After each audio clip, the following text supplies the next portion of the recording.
चलिए आज हम लोग इंडियन पॉलिटी में संसद के बारे में पढ़ेंगे, ठीक है। संसद लिख लीजिए। संसद संविधान के अनुच्छेद 79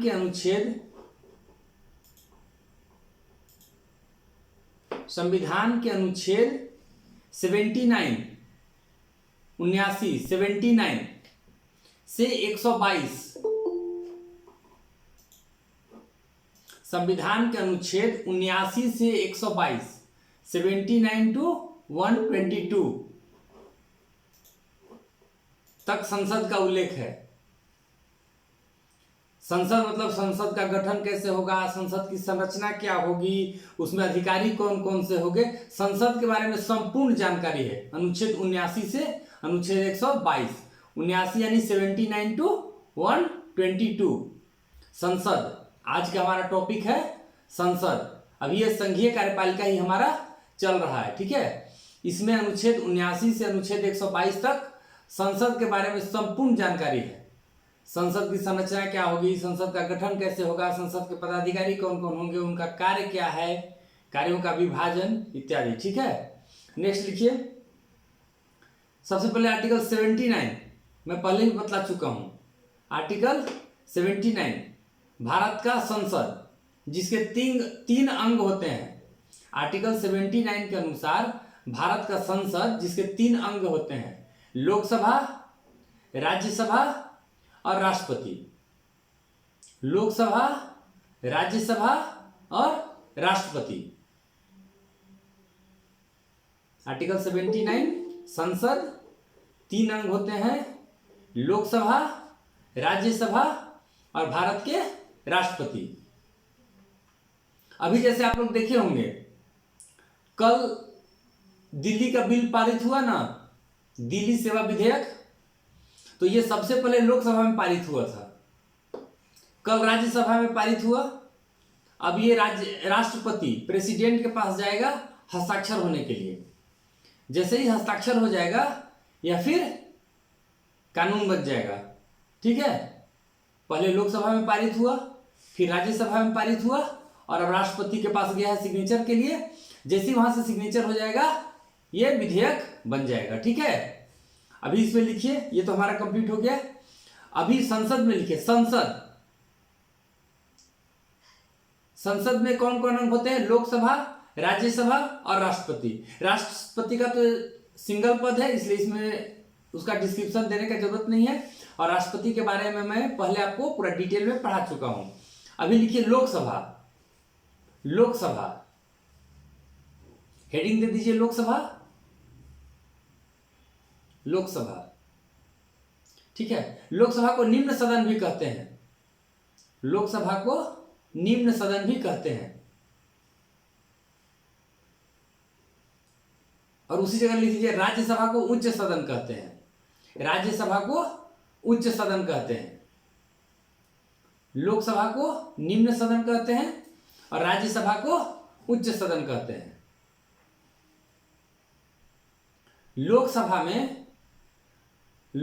में अधिकतम सदस्यों की संख्या, लोकसभा में अधिकतम सदस्यों की संख्या 250, यानी 250 तक, सॉरी 250 नहीं, ये लोकसभा में 550, राज्यसभा में 250 होता है। लोकसभा में अधिकतम सदस्यों की संख्या 550, 550 सदस्य हो सकते हैं। लोकसभा में अधिकतम सदस्यों की संख्या 550, ठीक है। 550 का बंटवारा कैसे कैसे होता है लिख लीजिए। उसमें से राज्यों से 530, राज्यों से 530 जितने हमारे स्टेट हैं उनसे 530 सदस्यों का निर्वाचन होता है। राज्यों से 530 और केंद्र शासित प्रदेशों से 20, जो केंद्र शासित प्रदेश हैं उनसे 20, टोटल हो गए 550। 530 राज्यों से और 20 केंद्र शासित प्रदेशों से। लेकिन ये तो अधिकतम हो सकते हैं। वर्तमान में कितने हैं, वर्तमान में लिखिए 543, 543 वर्तमान में है 543। ठीक है, जिसमें से राज्यों से है 524, राज्यों से है 524, 543, राज्य से कितना बोले सर? राज्य से वर्तमान में 524, 524, 524, 524, और 19 है केंद्र शासित प्रदेशों से, 19 केंद्र शासित प्रदेशों से, यूनियन टेरिटरी से। 524 और 19 कुल 543 वर्तमान में है। यहां ध्यान दीजिएगा, आपको पुराना नोट से बोलिए 43 कब था सर? अभी मतलब कब 43 हो गए सर? अभी इसी यही सरकार विधेयक लाई थी, और जो दो नॉमिनेट करने का, इसमें तो दो नॉमिनेट होते थे एंग्लो इंडियन, तो उस समय मैक्सिमम था 552, लेकिन अभी अब करंट पुराना नोट्स में सब में आपको 552 मिलेगा, तो वो अभी क्या हो गया 550, 524 और 19 दोनों मिला के 543 अभी वर्तमान में है, और 530 और 20 ये इसका मैक्सिमम स्ट्रेंथ है। ठीक है, अब इसमें लिख लीजिए राज्यसभा 550 मैक्सिमम हो सकते हैं, 530 राज्य से और 20 यूनियन टेरिटरी से, 543 है जिसमें से 519 राज्य से और 19 यूनियन टेरिटरी से या केंद्र शासित प्रदेश से। नेक्स्ट लिखिए राज्यसभा, राज्यसभा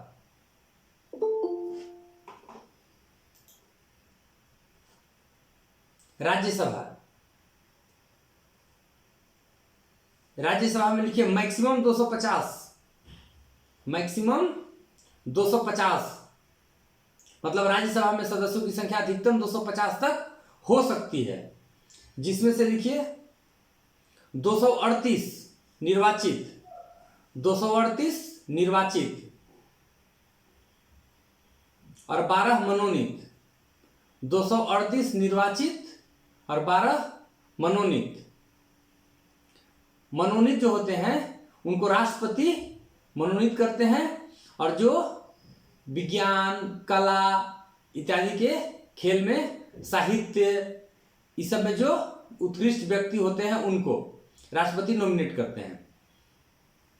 238 और 12, ठीक है, और 238 में 230 है राज्य से, जो 238 है जिनका सिलेक्शन होता है, जिनका चुनाव होता है, उसमें से लिखिए 230 राज्यों से और 8 केंद्र शासित प्रदेश से,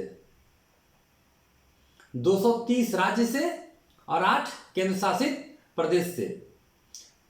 ये हो गए 238 और 12 हो गए नॉमिनेट, कुल हो गए 250।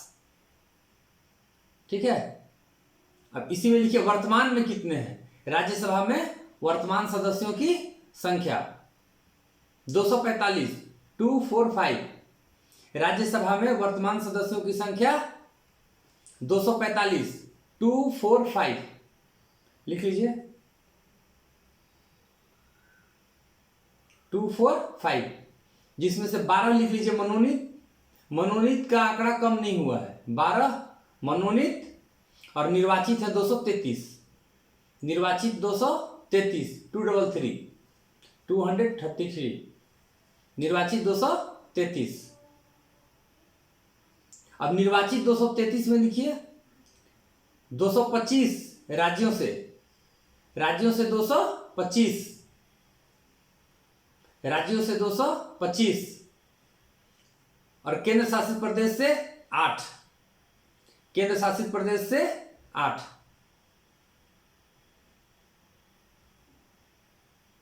केंद्र शासित प्रदेश से 8। क्लियर हो गया यहां तक?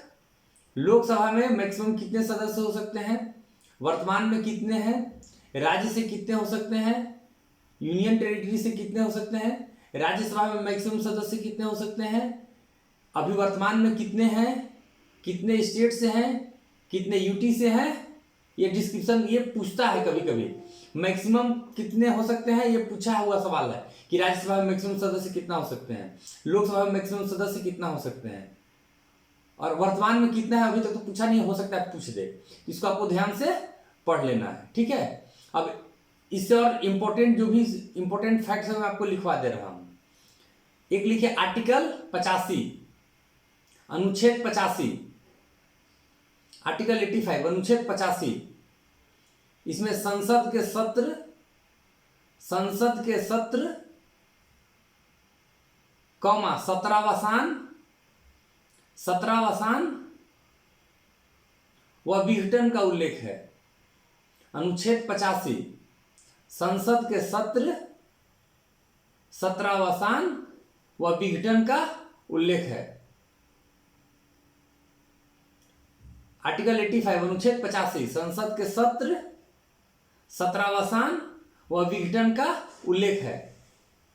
एक और लिखिए इंपोर्टेंट 93 इसमें लोकसभा अध्यक्ष और उपाध्यक्ष का उल्लेख है। 93 में लोकसभा के अध्यक्ष और उपाध्यक्ष का उल्लेख है। देखिए अभी संसद का सत्र चल रहा है, ठीक है, और अभी आपका एग्जाम होने वाला है, तो ऐसी स्थिति में संसद से प्रश्न आने की संभावना सबसे अधिक है। ठीक है, क्लियर। अब आगे बढ़िए। कुल सदस्यों की संख्या के बाद प्रोटेम स्पीकर क्या होते हैं? कोई बतला सकता है प्रोटेम स्पीकर? प्रोटेम स्पीकर जब पहली बार लोकसभा का या विधानसभा का चुनाव होता है, जब पहली बार लोकसभा या विधानसभा का चुनाव होता है, तो इतना ध्यान रखिएगा कि चाहे वो लोकसभा के सदस्य हो चाहे राज्यसभा के सदस्य हो, सबका शपथ होता है, सबको शपथ ग्रहण करना पड़ता है। और शपथ ग्रहण कौन दिलाते हैं? लोकसभा के अध्यक्ष। तो प्रोटेम स्पीकर का क्या काम होता है? प्रोटेम स्पीकर पहली बार या नवनिर्वाचित लोकसभा, अभी तो संसद है इसलिए लोकसभा लिखिएगा, राज्य में विधानसभा, नवनिर्वाचित लोकसभा के सभी सदस्यों को शपथ दिलाने के लिए जो वरिष्ठतम सदस्य होते हैं, वरिष्ठतम सदस्य, परंपरा यही है कि जो सीनियर मोस्ट मेंबर होते हैं उनको प्रोटेम स्पीकर नियुक्त किया जाता है। प्रोटेम स्पीकर नियुक्त किया जाता है। नवनिर्वाचित लोकसभा के सदस्यों को शपथ दिलाने के लिए वरिष्ठतम लोकसभा सदस्य को प्रोटेम स्पीकर नियुक्त किया जाता है। नवनिर्वाचित लोकसभा के सदस्यों को शपथ दिलाने के लिए वरिष्ठतम सदस्य को प्रोटेम स्पीकर नियुक्त किया जाता है।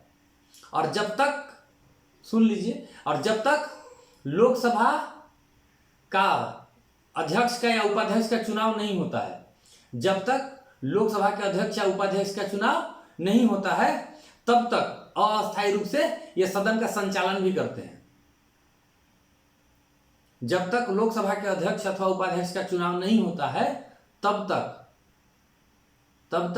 सदन का अस्थायी रूप से संचालन भी करते हैं। अर्थात लोकसभा स्पीकर पे सहमति नहीं बना, चुनाव होगा, तो उसके पहले कोई भी अगर लोकसभा का बैठक होगा तो उसकी अध्यक्षता प्रोटेम स्पीकर ही करेंगे, अस्थायी रूप से अध्यक्षता करते हैं। ठीक है, क्लियर। नेक्स्ट लिखिए, इनको अस्थायी अध्यक्ष भी कहा जाता है, प्रोटेम स्पीकर भी कहा जाता है। ठीक है, अस्थायी अध्यक्ष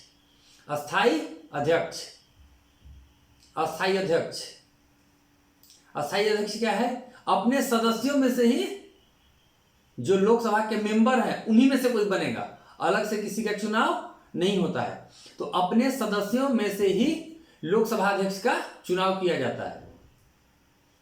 अपने सदस्यों में से ही लोकसभा अध्यक्ष का चुनाव किया जाता है। लोकसभा अध्यक्ष अपने सदस्यों या अस्थायी अध्यक्ष अपने सदस्यों में से ही लोकसभा के अध्यक्ष का चुनाव किया जाता है। ठीक है, ये तभी तक पद पर बने रहते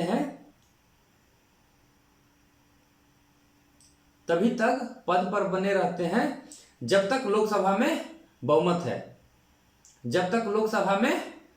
है। लोकसभा में बहुमत समाप्त हो गया, काम खत्म। ठीक है, वो हर के लिए, हर एक मंत्री, कैबिनेट मंत्री हो, राज्य मंत्री हो, उप मंत्री हो, राज्य मंत्री स्वतंत्र प्रभार हो, किसी भी प्रकार का मंत्री हो, प्रधानमंत्री हो, सबके लिए है, लोकसभा में बहुमत है तभी तक पद पर बने रहेंगे। ठीक है, नेक्स्ट लिखिए कार्यकाल। कार्यकाल कार्यकाल लोकसभा में बहुमत तक या अधिकतम 5 वर्ष। लोकसभा में बहुमत तक या अधिकतम 5 साल। लोकसभा में बहुमत या अधिकतम 5 साल। लेकिन एक चीज ध्यान दीजिएगा, जैसे लोकसभा का विघटन हो जाता है, प्रधानमंत्री रिजाइन कर देते हैं किसी भी परिस्थिति में, तो ये रिजाइन नहीं करते हैं, लोकसभा के अध्यक्ष रिजाइन नहीं करते हैं, ये अपने पद पर बने रहते हैं जब तक कि नया लोकसभा का अध्यक्ष का चुनाव ना हो जाए या प्रोटेम स्पीकर का चुनाव ना हो जाए। लोकसभा अध्यक्ष सामान्यतः रिजाइन नहीं करते हैं। नया चुनाव होने के बाद, नया आम चुनाव होने के बाद प्रोटेम स्पीकर की नियुक्ति अथवा अध्यक्ष, लोकसभा अध्यक्ष की नियुक्ति होते तक ये अपने पद पर बने रहते हैं। ठीक है, नेक्स्ट लिखिए शपथ। शपथ शपथ लोकसभा अध्यक्ष को शपथ कौन दिलाता है?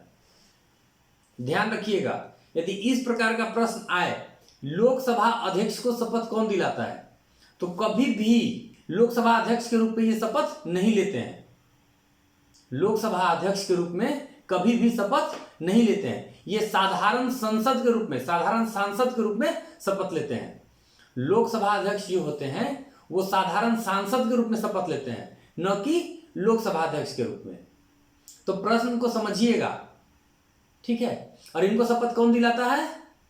सदस्यों को राष्ट्रपति। राष्ट्रपति लोकसभा अध्यक्ष को शपथ कौन दिलाएगा? राष्ट्रपति, लेकिन संसद सदस्य के रूप में, न कि लोकसभा अध्यक्ष के रूप में। और बाकी मेंबर को कौन दिलाता है शपथ? बाकी मेंबर को दिलाते हैं लोकसभा के प्रोटेम स्पीकर। लोकसभा के प्रोटेम स्पीकर। फिर से एक बार सुन लीजिए, कंफ्यूज हो जाइएगा आप लोग। अस्थायी अध्यक्ष जो होते हैं, लोकसभा अध्यक्ष जो होते हैं, उनको शपथ लोकसभा अध्यक्ष के रूप में नहीं बल्कि साधारण सांसद के रूप में दिलाते हैं और राष्ट्रपति दिलाते हैं।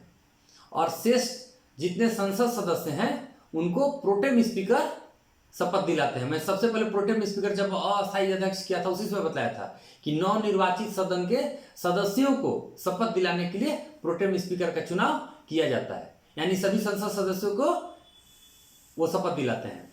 लेकिन लोकसभा अध्यक्ष को शपथ राष्ट्रपति दिलाते हैं संसद सदस्य के रूप में, कि लोकसभा अध्यक्ष के रूप में।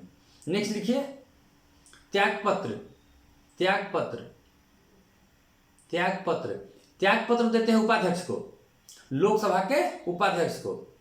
शपथ राष्ट्रपति और त्यागपत्र राष्ट्रपति को नहीं, त्यागपत्र देते हैं लोकसभा के उपाध्यक्ष को। लोकसभा के अध्यक्ष अपना त्यागपत्र लोकसभा के उपाध्यक्ष को सौंपते हैं। लोकसभा के अध्यक्ष अपना त्यागपत्र लोकसभा के उपाध्यक्ष को सौंपते हैं।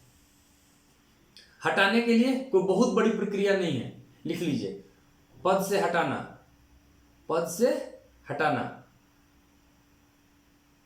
लोकसभा में संकल्प पारित करके। लोकसभा में संकल्प पारित करके पद से हटाना, लोकसभा में संकल्प पारित करके। लेकिन ध्यान दीजिएगा, राष्ट्रपति के समय में मैं बतलाया था 14 दिन की पूर्व सूचना पर। 14 दिन की पूर्व सूचना पर राष्ट्रपति में भी 14 दिन की पूर्व सूचना और लोकसभा के अध्यक्ष में भी 14 दिन की पूर्व सूचना। संकल्प पारित करके 14 दिन की पूर्व सूचना पर इनको पद से हटाया जा सकता है। ठीक है, नेक्स्ट लिखिए अध्यक्ष की अनुपस्थिति में, अध्यक्ष की अनुपस्थिति में उपाध्यक्ष, अध्यक्ष की अनुपस्थिति में उपाध्यक्ष संचालन करते हैं। अध्यक्ष की अनुपस्थिति में उपाध्यक्ष बैठक की अध्यक्षता करते हैं। अध्यक्ष की अनुपस्थिति में उपाध्यक्ष बैठक की अध्यक्षता करते हैं। देखिएगा, लोकसभा के अध्यक्ष यदि नहीं रहते हैं उस समय तो उपाध्यक्ष मंच पर बैठ के, चेयर पर बैठ के सभा का संचालन करते हैं। और यदि उपाध्यक्ष भी नहीं है तो इम्पैनल जो होते हैं, इम्पैनल व्यक्ति जो होते हैं वो सभा का संचालन करते हैं। 6 व्यक्ति को लोकसभा इम्पैनल करती है और उनके द्वारा संचालन किया जाता है। ठीक है। अच्छा, लोकसभा का अध्यक्ष तभी तक अपने पद पे बना रह सकता है। लोकसभा का अध्यक्ष तभी तक अपने पद पे बना रहता है जब तक वो लोकसभा का सदस्य हो। लोकसभा का अध्यक्ष तभी तक अपने पद पे बना रह सकता है जब तक वह लोकसभा का सदस्य हो। यदि किसी कारणवश उनकी सदस्यता चली जाती है तो फिर वो अपने पद पे नहीं रहेंगे, सभा का संचालन नहीं कर पाएंगे। जैसे देखिए, अभी श्री राहुल गांधी जी का जो उनको सजा दिया गया था 2 साल का, तो उनकी सदस्यता समाप्त हो गई थी। और अगर उस स्थिति में लोकसभा के अध्यक्ष रहते तो कार्रवाई का संचालन नहीं कर सकते थे और वो पद पे अपने नहीं बने रहते, रिजाइन कर देते या हट जाते। तो लोकसभा का अध्यक्ष तभी तक अपने पद पे बना रह सकता है जब तक वह लोकसभा का सदस्य हो। जैसे ही उसकी सदस्यता समाप्त हो जाएगी वह अपने पद से हट जाएंगे। ठीक है। लिखिए अनुच्छेद 93 आर्टिकल 93। आर्टिकल 93 लोकसभा का उपाध्यक्ष। आर्टिकल 93 लोकसभा का उपाध्यक्ष। 93 में लोकसभा के उपाध्यक्ष का उल्लेख है। 94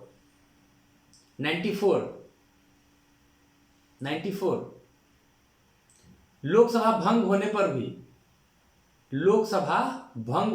भी अध्यक्ष अपने पद पे बने रहते हैं। लोकसभा भंग होने पर भी अध्यक्ष अपने पद पे बने रहते हैं जब तक नई लोकसभा का प्रथम बैठक न हो जाए। जब तक नई लोकसभा का प्रथम बैठक न हो जाए। आर्टिकल 94 मैं अभी पहले भी बताया था। आर्टिकल 94 लोकसभा भंग होने के बाद भी अध्यक्ष अपने पद पर बने रहते हैं। लोकसभा का विघटन होने के बाद भी अध्यक्ष अपने पद पर बने रहते हैं जब तक नई लोकसभा का प्रथम बैठक न हो जाए। जब तक नई लोकसभा का प्रथम बैठक न हो जाए। क्यों? क्योंकि जैसे ही प्रथम बैठक होता है प्रोटेम स्पीकर चुने जाते हैं। जैसे ही नई लोकसभा का प्रथम बैठक होता है प्रोटेम स्पीकर चुन लिया जाता है और बाकी का दायित्व जो होता है वो प्रोटेम स्पीकर निभाते हैं। ठीक है। अब लिखिए लोकसभा अध्यक्ष का क्या कार्य है। लोकसभा अध्यक्ष का क्या कार्य है? बहुत इंपॉर्टेंट और कई बार प्रश्न पूछा हुआ है, अंडरलाइन कर लीजिएगा। कोई विधेयक धन विधेयक है या नहीं, इसका निर्धारण कोई भी विधेयक धन विधेयक है या नहीं, इसका निर्धारण लोकसभा के अध्यक्ष करते हैं। कोई विधेयक धन विधेयक है या नहीं, इसका निर्धारण लोकसभा के अध्यक्ष करते हैं। लोकसभा अध्यक्ष के कार्यों में लिखिए, पहला, कोई भी विधेयक धन विधेयक है अथवा नहीं, इसका निर्धारण लोकसभा अध्यक्ष करते हैं। कोई विधेयक धन विधेयक है अथवा नहीं, इसका निर्धारण लोकसभा के अध्यक्ष करते हैं। नेक्स्ट लिखिए, कभी भी संयुक्त अधिवेशन बुलाया जाता है। किसी भी परिस्थिति में कभी भी यदि संयुक्त अधिवेशन बुलाया जाता है, यानी लोकसभा और राज्यसभा का ज्वाइंट सेशन, यदि लोकसभा एवं राज्यसभा का संयुक्त अधिवेशन बुलाया जाता है तो उसकी अध्यक्षता लोकसभा के अध्यक्ष करते हैं। उसकी अध्यक्षता लोकसभा के अध्यक्ष करते हैं। किसी भी परिस्थिति में लोकसभा एवं राज्यसभा का संयुक्त अधिवेशन बुलाया जाता है, ज्वाइंट सेशन बुलाई जाती है, तो उसकी अध्यक्षता लोकसभा के अध्यक्ष करते हैं। ये भी बहुत इंपॉर्टेंट, ये दोनों फैक्ट को अंडरलाइन करिए, बोल्ड कर लीजिए इसको या हाईलाइट कर लीजिएगा इसको बाद में। ये बहुत इंपॉर्टेंट है और कई बार प्रश्न आया हुआ है। ठीक है। नेक्स्ट लिखिए, किसी भी प्रस्ताव को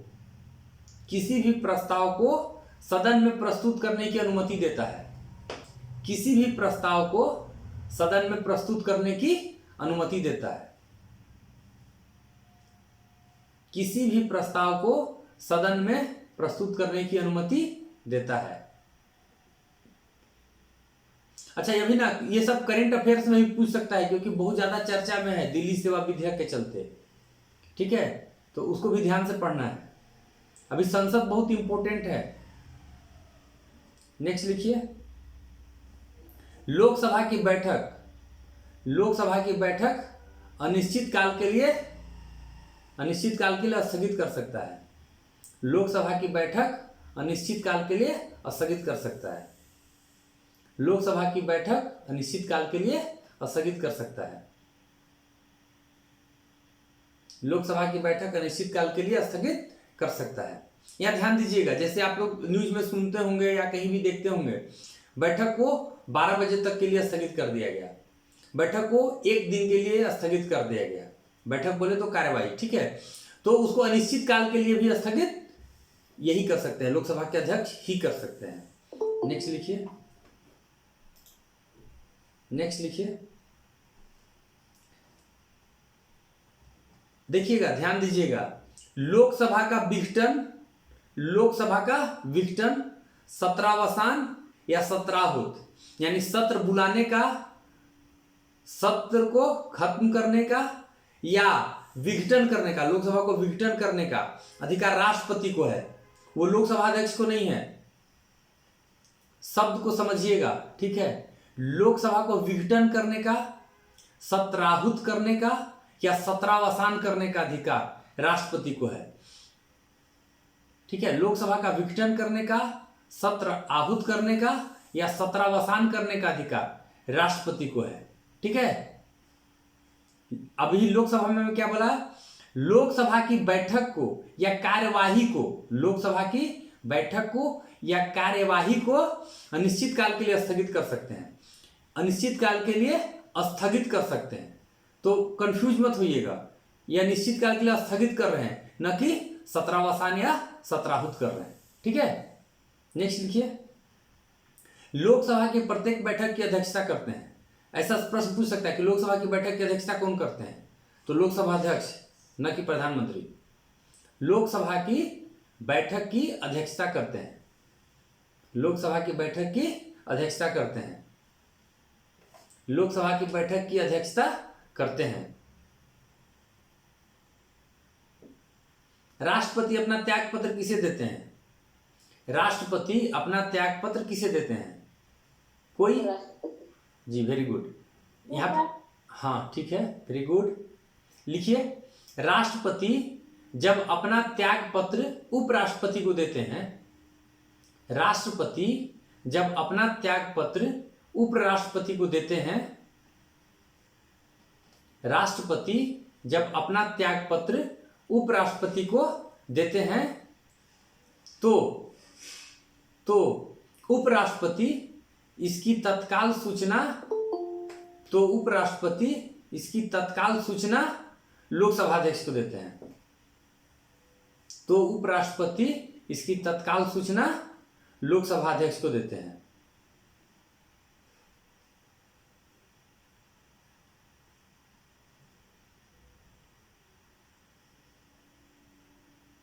नेक्स्ट लिखिए, लोकसभा सदस्यों की योग्यता, लोकसभा सदस्यों की योग्यता तथा अनुशासन संबंधी विवाद, योग्यता तथा अनुशासन संबंधी विवाद, सदस्यों की योग्यता तथा अनुशासन संबंधी विवाद, और निर्वाचन विवाद के नहीं, निर्वाचन विवाद का तो कोट करेगा, ठीक है, निर्वाचन विवाद का कोट करता है डायरेक्ट, इसमें योग्यता और अनुशासन संबंधी विवाद का निर्णय लेते हैं, योग्यता और अनुशासन संबंधी विवाद का निर्णय लेते हैं।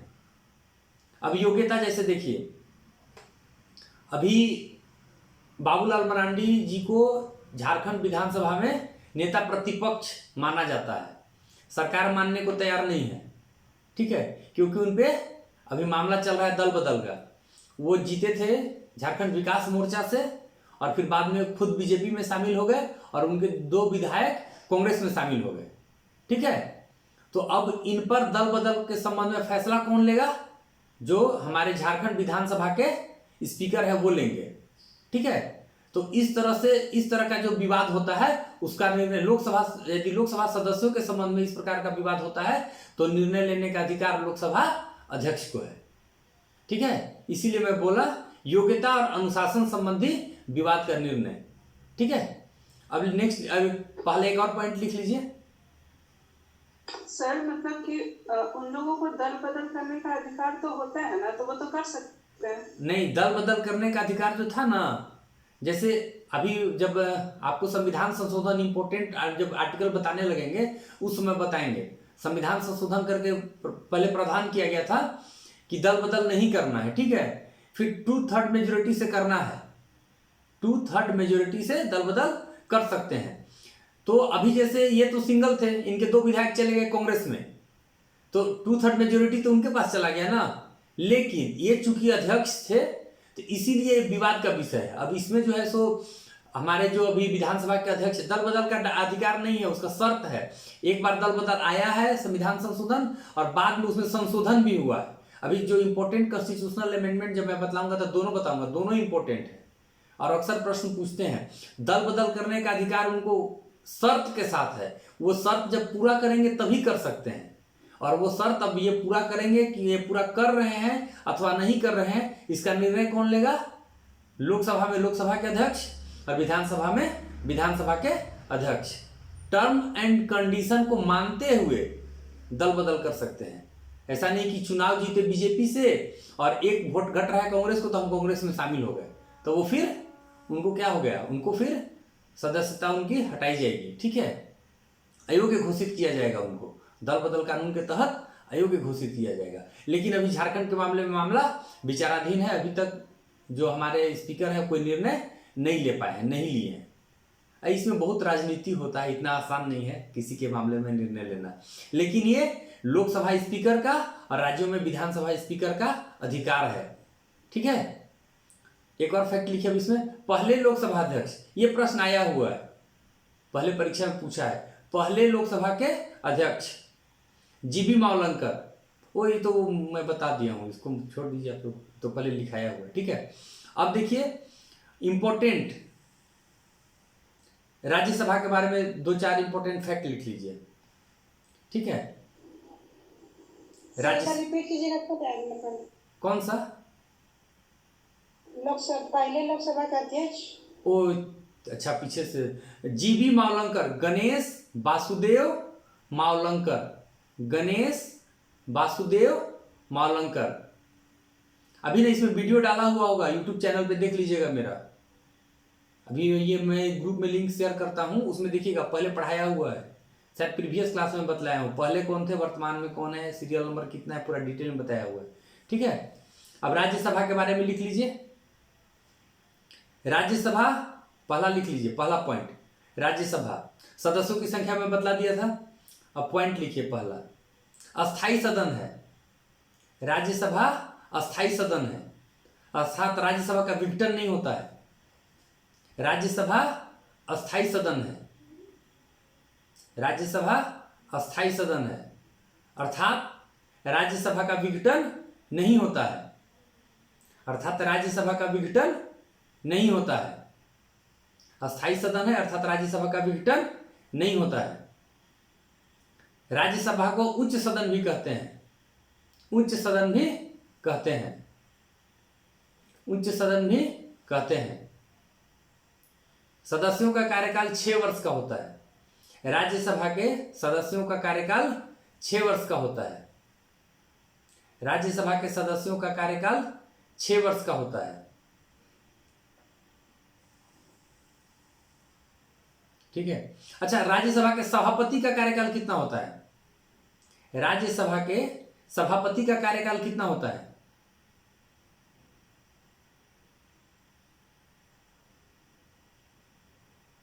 राज्यसभा के सभापति का कार्यकाल पिछली बार मैं पूछा था तो आप लोग बतलाए थे, बोलिए। राज्यसभा के सभापति का कार्यकाल कितना होता है, कितने साल का होता है?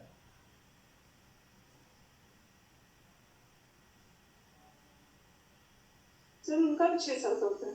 जी नहीं, राज्यसभा के उपसभापति कौन होते हैं? राष्ट्रपति उपराष्ट्रपति राज्यसभा के जो सभापति होते हैं वो उपराष्ट्रपति होते हैं। उपराष्ट्रपति हाँ, राज्यसभा के सभापति उपराष्ट्रपति होते हैं और राष्ट्रपति, उपराष्ट्रपति, प्रधानमंत्री सबका कार्यकाल 5 वर्ष का होता है, मैक्सिमम 5 इयर्स। यानी राज्यसभा के सभापति का कार्यकाल 5 वर्ष। लिख ही लीजिए इसको, फिर भूल जाइएगा। राज्यसभा के सभापति का कार्यकाल 5 वर्ष।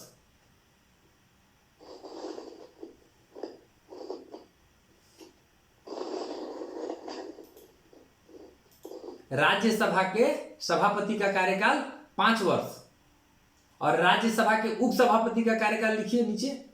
राज्यसभा के उपसभापति का कार्यकाल, राज्यसभा के उपसभापति का कार्यकाल 6 वर्ष, 6 इयर्स, 6 साल।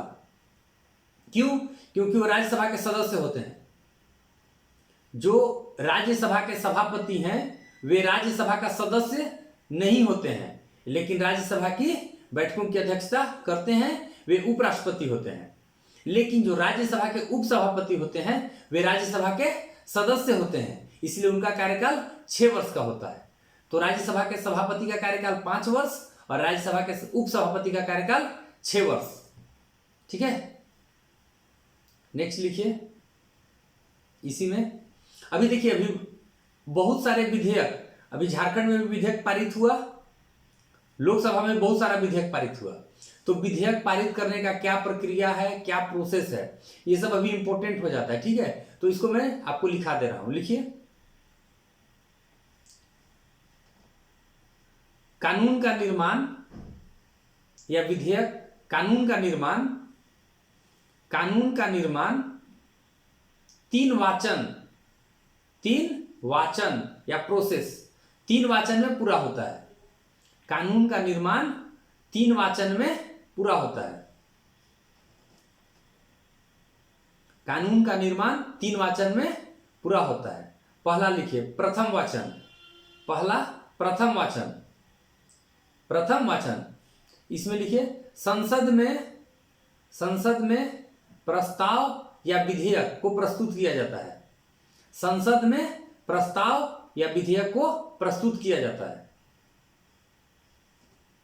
कानून का निर्माण 3 वाचन में पूरा होता है। प्रथम वाचन में लिखिए, इसमें संसद में प्रस्ताव या विधेयक को प्रस्तुत किया जाता है।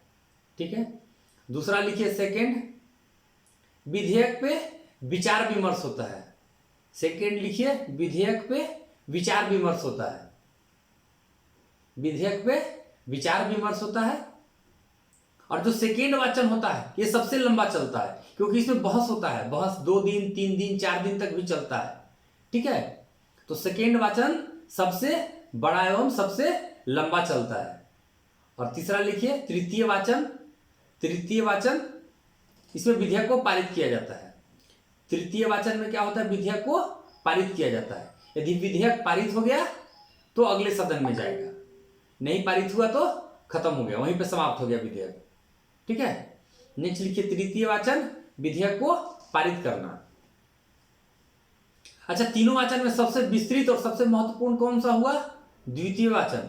पहला में क्या हुआ, सिर्फ प्रस्तुत हुआ, और तीसरा में क्या हुआ, पारित हो गया, वोटिंग हुआ। लेकिन जो सबसे महत्वपूर्ण, सबसे विस्तृत होता है वो सेकेंड वाचन होता है। सेकेंड वाचन के द्वारा ही संसद, देश की जनता, सभी लोग जानते हैं कि इस विधेयक का क्या फायदा है, क्या नुकसान है, उस पर विस्तृत चर्चा होती है। ठीक है, जैसे अभी देखिए, मैं उदाहरण दे रहा हूं, दिल्ली सेवा बिल सबसे पहले लोकसभा में प्रस्तुत हुआ, उस पर चर्चा हुआ, लोकसभा में पारित हुआ, फिर राज्यसभा में लाया गया, राज्यसभा में उस पर चर्चा हुआ, सभी दलों ने अपना अपना पक्ष रखा, सत्ता पक्ष ने अपना बात रखा, विरोधी दल, विपक्षी दल ने अपनी बात रखी। उसके बाद क्या हुआ, वोटिंग हुआ। यदि ये पास हो गया, दिल्ली सेवा बिल पास हो गया, तो अब ये राष्ट्रपति के पास हस्ताक्षर के लिए जाएगा। किसी भी सदन में यदि विधेयक पारित नहीं होता, स्वतः समाप्त हो जाता, उसी समय समाप्त हो जाता। लेकिन अब क्या है, अब ये कानून बनने की ओर अग्रसर है। अब ये कानून बन जाएगा, क्योंकि लोकसभा और राज्यसभा ने पारित कर दिया और राष्ट्रपति को हस्ताक्षर करना है, वो कर देते हैं, तब ये कानून बन जाएगा। ठीक है, 3 वाचन हो गया, प्रस्तुत करना, चर्चा और पारित करना। नेक्स्ट लिखिए,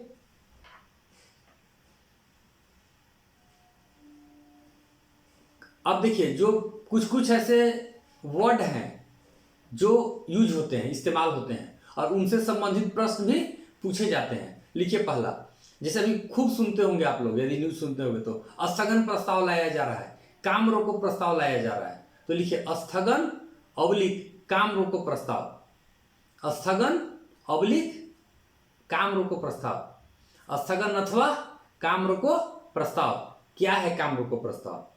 ठीक है, लिख लीजिए। जब कभी भी संसद में, जब कभी भी संसद के प्रचलित कार्रवाई यानी जो रेगुलर है वो चल रहा हो, जब कभी संसद का प्रचलित कार्यवाही चल रहा हो, जब कभी भी संसद का प्रचलित कार्यवाही चल रहा हो, और अति महत्वपूर्ण अथवा अविलंबनीय, अति महत्वपूर्ण एवं अविलंबनीय महत्व के किसी प्रस्ताव पर चर्चा करनी होती है। जब कभी भी संसद का सत्र चल रहा हो, जो रेगुलर वर्क उसके हो रहे हो, लेकिन कोई ऐसा मामला है जो अति महत्वपूर्ण हो, ठीक है, और अविलंबनीय हो, जिसके लिए इंतजार नहीं किया जा सकता है, जो बहुत जरूरी हो, ठीक है, जो बहुत जरूरी हो, उस प्रस्ताव पर यदि चर्चा करनी होती है, तो स्थगन या काम रोको प्रस्ताव लाया जाता है। यानी अति महत्वपूर्ण एवं अविलंबनीय मामले पर चर्चा के लिए स्थगन अथवा काम रोको प्रस्ताव लाया जाता है। कि मतलब अभी जो वर्क चल रहा है उसको उसी जगह पे स्टॉप कर दीजिए और पहले इस मामले पे चर्चा कीजिए, इस पे देर करने से नुकसान हो सकता है, ठीक है। तो स्थगन या काम रोको प्रस्ताव लाया जाता है। इसके लिए क्या शर्त है? इसके लिए लिखिए 50 सदस्यों का समर्थन जरूरी है। ऐसा नहीं कि कोई एक आदमी कहे कि नहीं स्थगन प्रस्ताव ला रहे हैं या काम रोको प्रस्ताव हमको मन है तो हम रोक दिए, ऐसा नहीं है। उस प्रस्ताव पे 50 सदस्यों का हस्ताक्षर आवश्यक है, 50 सदस्यों का हस्ताक्षर आवश्यक है, ठीक है।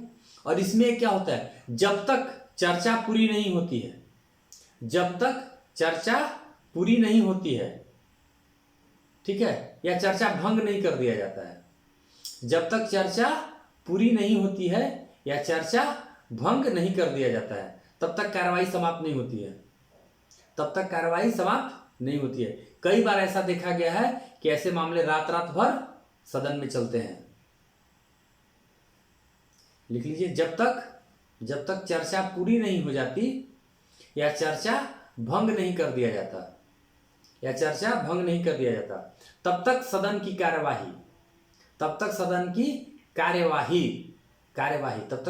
कार्यवाही चलती रहती है, रुकती नहीं है। और अंत में इसके बाद क्या होता है, कार्यवाही चल ही रही है और अंत में मतदान होता है, अंत में मतदान होता है। और यदि अंत में मतदान होता है और यदि बहुमत सरकार के विपक्ष में हो गया, यदि बहुमत सरकार के विपक्ष में हो गया तो सरकार की निंदा मानी जाती है। यदि बहुमत सरकार के विपक्ष में हो गया तो सरकार की निंदा मानी जाती है। यदि बहुमत सरकार के विपक्ष में हो गया तो सरकार की निंदा मानी जाती है। ये हो गया स्थगन या काम रोको प्रस्ताव, कंप्लीट हो गया। नेक्स्ट लिखिए अविश्वास प्रस्ताव।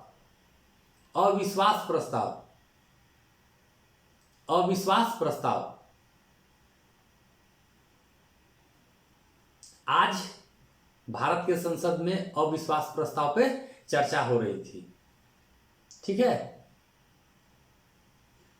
गोगोई साहब ने अविश्वास प्रस्ताव पे चर्चा प्रारंभ किया, जिसका जवाब बीजेपी के सांसद निशिकांत दुबे ने दिया, ठीक है। ये लिखिए मत, मैं बस अविश्वास प्रस्ताव आपको बतला रहा हूं कि अविश्वास प्रस्ताव होता क्या है। पहला पॉइंट लिखिए इसमें, हमेशा विपक्षी दल हमेशा विपक्षी दल द्वारा लाया जाता है। ठीक है, अविश्वास प्रस्ताव हमेशा विपक्षी दल द्वारा लाया जाता है। सत्ता पक्ष के लोग अविश्वास प्रस्ताव नहीं लाते हैं। ठीक है, तो अविश्वास प्रस्ताव हमेशा विपक्षी दल द्वारा लाया जाता है। अविश्वास प्रस्ताव हमेशा विपक्षी दल द्वारा लाया जाता है। नेक्स्ट लिखिए, पहला अविश्वास प्रस्ताव, पहला अविश्वास प्रस्ताव जेबी कृपलानी, पहला अविश्वास प्रस्ताव जेबी कृपलानी, पहला अविश्वास प्रस्ताव जेबी कृपलानी ने 1961 1961 में जवाहरलाल नेहरू मंत्रिपरिषद के विरुद्ध लाया था। पहला अविश्वास प्रस्ताव जेबी कृपलानी ने 1961 में जवाहरलाल नेहरू मंत्रिमंडल के खिलाफ लाया था। पहला अविश्वास प्रस्ताव जेबी कृपलानी ने 1961 में नेहरू मंत्रिमंडल के खिलाफ लाया था। और सबसे करंट अभी आज एनडीए के अगेंस्ट। ठीक है, नेक्स्ट लिखिए इसमें। सर अविश्वास प्रस्ताव क्या होता है? अच्छा, अविश्वास प्रस्ताव, अभी मैं एक 2-3 फैक्ट लिख लीजिए, उसके बाद अविश्वास और विश्वास दोनों को बतला दे रहा हूं। ठीक है, इसका 3-4 फैक्ट है, लिख लीजिए, फिर मैं अविश्वास प्रस्ताव और विश्वास प्रस्ताव दोनों डिटेल में बतला दे रहा हूं। नेक्स्ट फैक्ट लिखिए, 50 सदस्यों का समर्थन आवश्यक है, 50 सदस्यों का समर्थन आवश्यक है। अविश्वास प्रस्ताव लाने के लिए भी 50 सदस्यों का समर्थन आवश्यक है। जैसे काम रोको या स्थगन प्रस्ताव था ना, 50 सदस्य आवश्यक थे, इसमें भी अविश्वास प्रस्ताव में भी 50 सदस्यों का समर्थन आवश्यक है।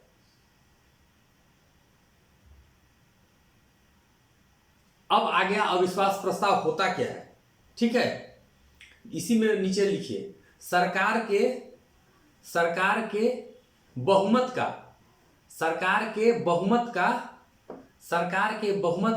परीक्षण करना, सरकार के बहुमत का परीक्षण करना इसका मेन उद्देश्य होता है, मुख्य उद्देश्य होता है सरकार के बहुमत का परीक्षण करना, सरकार के बहुमत का परीक्षण करना।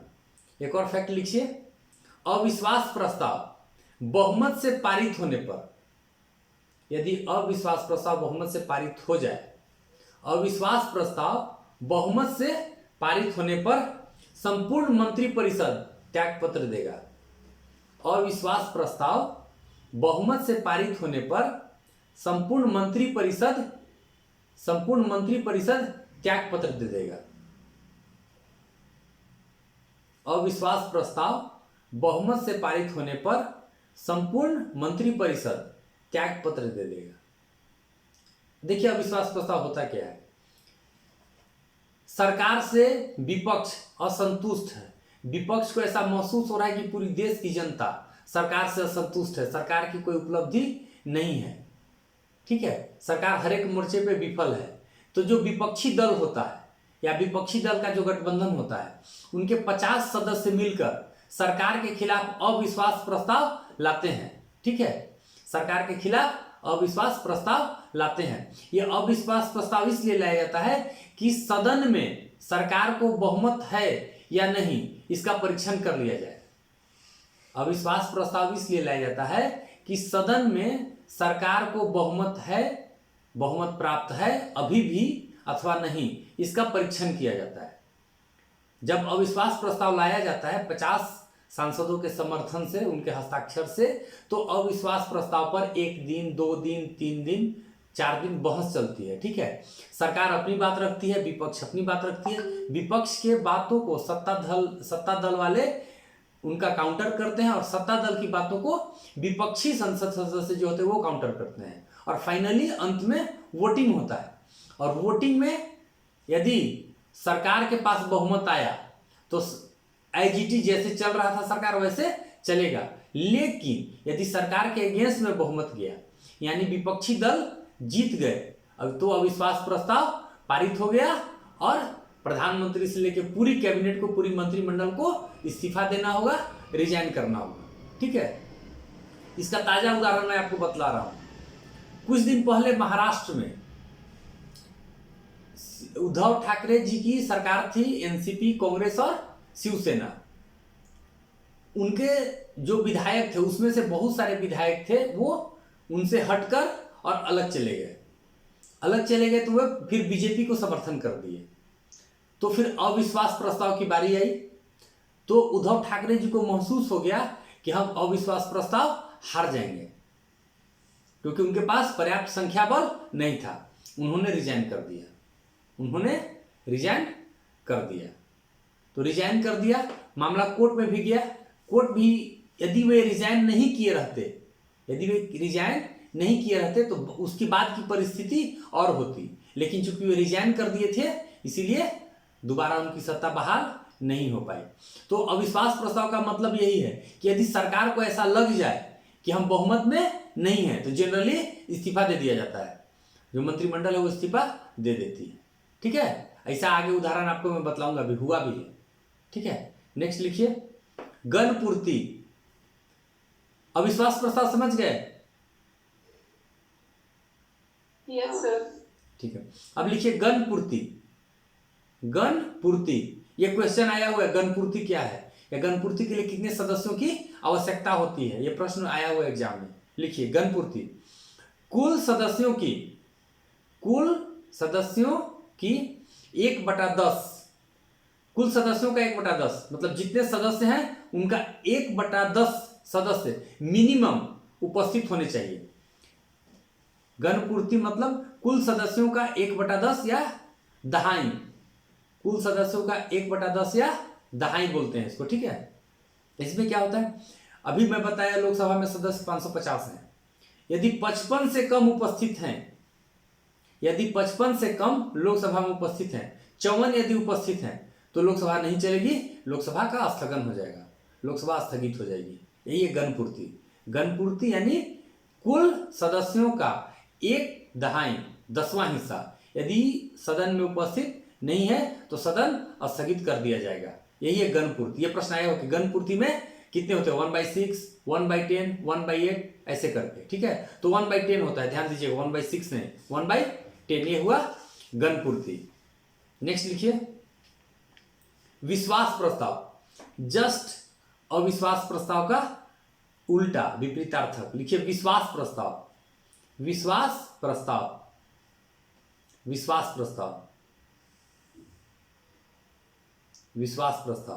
इसमें लिखिए, विश्वास प्रस्ताव हमेशा प्रधानमंत्री द्वारा लाया जाता है।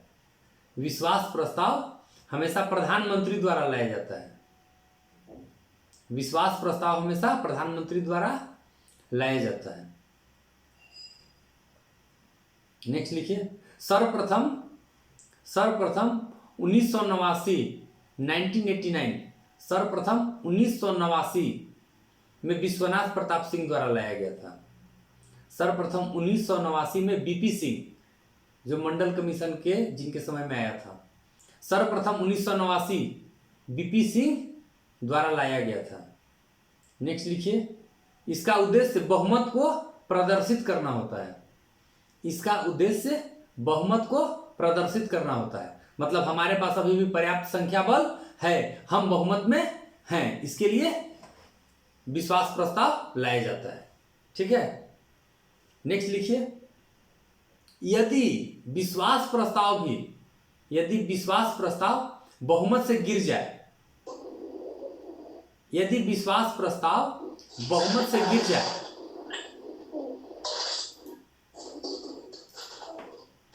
यदि विश्वास प्रस्ताव बहुमत से गिर जाए, यदि विश्वास प्रस्ताव बहुमत से गिर जाए तो भी मंत्रिपरिषद को त्याग पत्र देना होता है।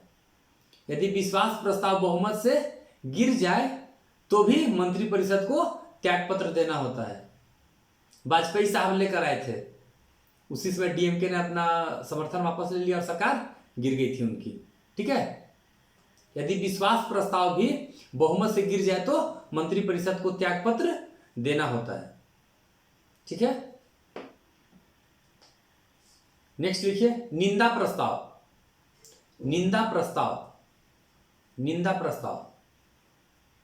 इसमें लिखिए, सरकार अथवा किसी मंत्री सरकार अथवा किसी मंत्री की आलोचना, सरकार अथवा किसी मंत्री की आलोचना या निंदा करने के लिए, सरकार अथवा किसी मंत्री की आलोचना या निंदा करने के लिए निंदा प्रस्ताव लाया जाता है। सरकार अथवा किसी मंत्री की आलोचना या निंदा करने के लिए निंदा प्रस्ताव लाया जाता है। ठीक है, नेक्स्ट लिखिए, यह प्रस्ताव किसी एक मंत्री या पूरी मंत्री परिषद के लिए भी लाया जा सकता है, यानी एक के लिए भी और पूरी मंत्रिमंडल के लिए भी। यह प्रस्ताव किसी एक मंत्री अथवा पूरी मंत्री परिषद के लिए लाया जा सकता है।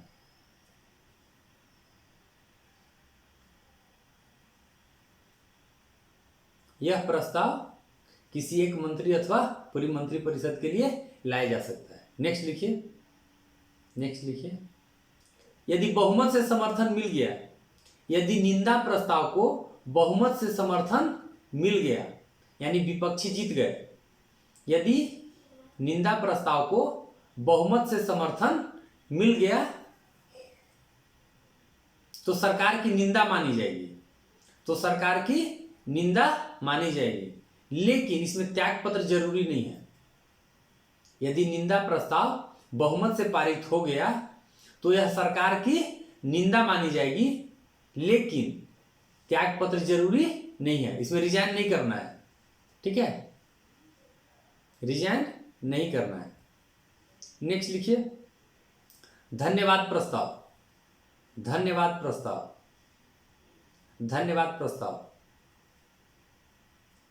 नेक्स्ट लिखिए, धन्यवाद प्रस्ताव। इसमें लिखिए, संसद में राष्ट्रपति के अभिभाषण, संसद में राष्ट्रपति के अभिभाषण के बाद धन्यवाद प्रस्ताव दिया जाता है। संसद में राष्ट्रपति के अभिभाषण के पश्चात। ठीक है, नेक्स्ट लिखिए, यदि बहुमत से पारित नहीं हो, यानी जो धन्यवाद प्रस्ताव यदि बहुमत से पारित नहीं होता है तो सरकार की निंदा मानी जाती है। यदि धन्यवाद प्रस्ताव भी बहुमत से पारित नहीं होता है तो इसे भी सरकार की निंदा मानी जाती है,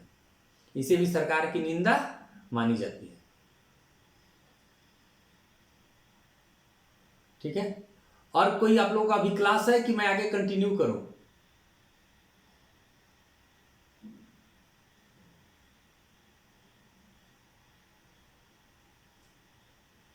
यहां तक नहीं, बहुत अच्छा, कंटिन्यू करूं? ठीक है, लिखिए 2-3 अभी नियम, अभी जैसे लोकसभा में चल रहा है ना रोज कुछ ना कुछ, तो 2-3-4 ऐसे नियम है जो बहुत इंपॉर्टेंट है और ये प्रश्न अक्सर पूछे जाते हैं। लिखिए, नियम 377, नियम 377, रूल 377, नियम 377। लिखिए, इसके माध्यम से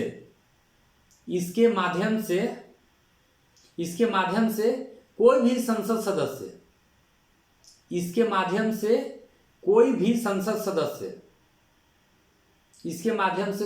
संसद सदस्य अपने निर्वाचन क्षेत्र के विषय में,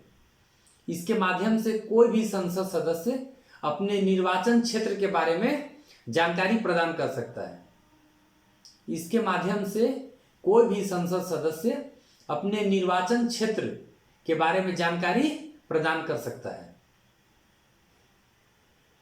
नियम 377, इसके माध्यम से कोई भी संसद सदस्य अपने निर्वाचन क्षेत्र के बारे में जानकारी प्रदान कर सकता है।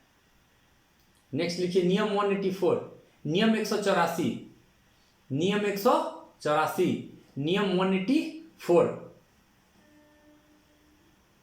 नियम 84, इसके तहत लिखिए, किसी विषय पर चर्चा होने के बाद, चर्चा के उपरांत मतदान होता है। चर्चा के उपरांत मतदान होता है। नियम 184, इसके तहत किसी विषय पर चर्चा होने के बाद, इसके तहत किसी विषय पर चर्चा होने के बाद मतदान होता है, वोटिंग होती है। ठीक है। नियम 184, इसके तहत किसी विषय पर चर्चा होने के बाद मतदान होता है। उसके नीचे नेक्स्ट लिखिए, नियम 193, नियम 193, नियम 193, नियम 193 लिखिए। इसमें इसके तहत किसी विषय पर चर्चा होने के बाद, इसके तहत किसी विषय पर चर्चा होने के बाद मतदान का प्रावधान नहीं है। इसके तहत किसी विषय पर चर्चा होने के बाद मतदान का प्रावधान नहीं है। यानी यदि 184 में चर्चा हुआ तो चर्चा के बाद मतदान होगा, और यदि 193 में हुआ तो चर्चा के बाद मतदान नहीं होगा। ये दोनों में बेसिक अंतर यही है, चर्चा दोनों में होना है, लेकिन एक में क्या है कि चर्चा के बाद वोटिंग होगी और दूसरे में चर्चा के बाद वोटिंग नहीं होगी। नेक्स्ट लिखिए, विधेयक। विधेयक, विधेयक क्या है, बिल क्या है? विधेयक, जैसे बार बार कंफ्यूजन होता है, बिल, विधेयक, अधिनियम, कौन क्या है? लिखिए विधेयक। विधेयक को ही बिल कहते हैं। विधेयक या ऑब्लिक करके या ब्रैकेट में बिल लिख लीजिए। विधेयक, बिल लिखिए। जो वे प्रस्ताव जो संसद में कानून निर्माण के लिए लाए जाते हैं, वे प्रस्ताव जो संसद में कानून निर्माण के लिए लाए जाते हैं, वे प्रस्ताव जो संसद में कानून निर्माण के लिए लाए जाते हैं, वे विधेयक या बिल कहलाते हैं। वे प्रस्ताव जो संसद में कानून निर्माण के लिए लाए जाते हैं, वे विधेयक या बिल कहलाते हैं। नेक्स्ट लिखिए, अधिनियम। अधिनियम, अधिनियम डैश देके लिखिए। विधेयक जब दोनों सदन में पारित हो जाए, विधेयक जब दोनों सदन में पारित हो जाए, अर्थात लोकसभा और राज्यसभा में पारित हो जाए, विधेयक जब दोनों सदन में पारित हो जाए और उस पर राष्ट्रपति का हस्ताक्षर हो जाए, अर्थात राष्ट्रपति की सहमति मिल जाए। विधेयक जब दोनों सदन में पारित हो जाए और उस पर राष्ट्रपति का हस्ताक्षर हो जाए, यानी राष्ट्रपति उसको स्वीकृत कर ले। हस्ताक्षर कर लेना मतलब क्या, एक्सेप्ट कर लेना। तो जब राष्ट्रपति उसको स्वीकृत कर ले या राष्ट्रपति हस्ताक्षर कर दे तो वह अधिनियम बन जाता है, तो वह अधिनियम बन जाता है। ठीक है। जैसे अभी बार बार दिल्ली सेवा विधेयक या दिल्ली सेवा बिल कहला रहा है, दिल्ली सेवा विधेयक या दिल्ली सेवा बिल कहला रहा है, और जैसे ही महामहिम द्वारा उस पर हस्ताक्षर कर दिया जाएगा वह क्या हो जाएगा, दिल्ली सेवा अधिनियम हो जाएगा, कानून हो जाएगा। अब वो कानून हो गया। ठीक है। कल मैं आपको बतला दूंगा विधेयक के कौन कौन प्रकार होते हैं। जैसे धन विधेयक हुआ, वित्त विधेयक हुआ, संविधान संशोधन विधेयक हुआ। कई ऐसे विधेयक होते हैं जो साधारण बहुमत से पारित होते हैं, कई ऐसे विधेयक होते हैं जो विशेष बहुमत से पारित होते हैं, कई ऐसे विधेयक होते हैं जो विशेष बहुमत से पारित होते हैं, उसके अलावा उसमें आधे से अधिक राज्यों का सहमति भी जरूरी है। ठीक है। इससे क्वेश्चन खूब आता है। ठीक है। कल फिर मैं 8 बजे आपका क्लास लेने आ जाऊंगा। Okay. Thank you sir. Thank you sir. Welcome welcome thank you sir. Welcome welcome.